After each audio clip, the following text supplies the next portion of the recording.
BJP నేతృత్వంలోని NDA కూటమిని వచ్చే 2024 సార్వత్రిక ఎన్నికల్లో గద్దె దించడానికి ఏర్పడిన ప్రతిపక్ష ఇండియా కూటమిలో లుకలుకలు బయటపడుతూనే ఉన్నాయి. దాదాపు 27 పార్టీలు కలిసి ఏర్పాటైన ఇండియా కూటమిలో ఒక పార్టీపై మరో పార్టీ విమర్శలు చేసుకుంటూనే ఉన్నాయి. ఈ క్రమంలోనే ఇండియా కూటమి 4వ సమావేశం ఇటీవల ఢిల్లీ వేదికగా జరిగింది.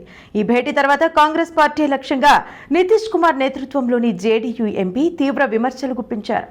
కూటమి సమావేశంలో టీ సమోసా పెట్టకుండా టీ బిస్కెట్లకే పరిమితమైందని JDU MP Sunil Kumar Pintu silly comments చేశారు. ఇండియా కూటమి 4వ సమావేశం టీ బిస్కెట్లకే పరిమితమైందని, ఎందుకంటే కాంగ్రెస్ పార్టీకి నిధుల కొరత ఉందని చురకలంటించారు. ఈ సమావేశం ఎలాంటి సమస్యపై చర్చ లేకుండా ముగిసిందని సునీల్ కుమార్ పింటూ చెప్పారు. ప్రతిపక్షాలు నిర్వహించిన ఇండియా కూటమి 4వ సమావేశం అసంపూర్తిగా మిగిలిపోయిందని పింటూ తెలిపారు. కాగా ఇండియా కూటమి సమావేశం జేడీయూ ఎంపీ సునీల్ కుమార్ పింటూ చేసిన వ్యాఖ్యలపై బీజేపీ నేత అమిత్ మాలవీయ ట్విట్టర్ వేదికగా స్పందించారు.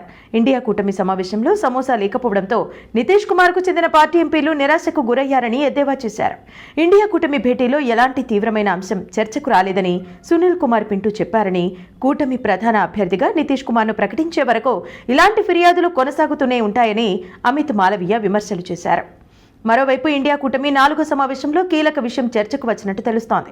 వారణాసిలో ప్రధాని మోదీని ఓడించేందుకు నితీష్ కుమార్ లేదా ప్రియాంక గాంధీ లేదా అరవింద్ కేజ్రీవాల్ ను ఇండియా కూటమి తరపున అభ్యర్థిగా బరిలోకి దించాలని యోచిస్తున్నట్టు సమాచారం. ఇదిలా ఉండగా ఈసారి ఎలాగైనా కేంద్రంలో ప్రభుత్వాన్ని ఏర్పాటు చేయాలనే కృత నిశ్చయంతో కాంగ్రెస్ పార్టీ పోరుకు సిద్ధమవుతోంది. ఇందులో భాగంగా పార్టీ సీనియర్ నేత, కేంద్ర మాజీ మంత్రి చిదంబరం నేతృత్వంలో 2024 ఎన్నికల మేనిఫెస్టో కమిటీని ఏర్పాటు చేసింది. మొత్తం 16 మంది సభ్యులతో కాంగ్రెస్ చీఫ్ మల్లికార్జున ఖర్గే ఈ కమిటీని ప్రకటించారు. ఇందులో కర్ణాటక సీఎం సిద్ధరామయ్యతో పాటు పార్టీ జాతీయ ప్రధాన కార్యదర్శి ప్రియాంక గాంధీ వాద్రా కూడా ఉన్నారు. మరిన్ని అప్డేట్స్ కోసం మా ఫోకస్ న్యూస్ తెలుగును సబ్స్క్రైబ్ చేయండి. ఈ వీడియో కనుక మీకు నచ్చినట్లయితే లైక్ చేయండి, షేర్ చేయండి. మీ విలువైన అభిప్రాయాలను కామెంట్ బాక్స్ లో తెలియజేయండి.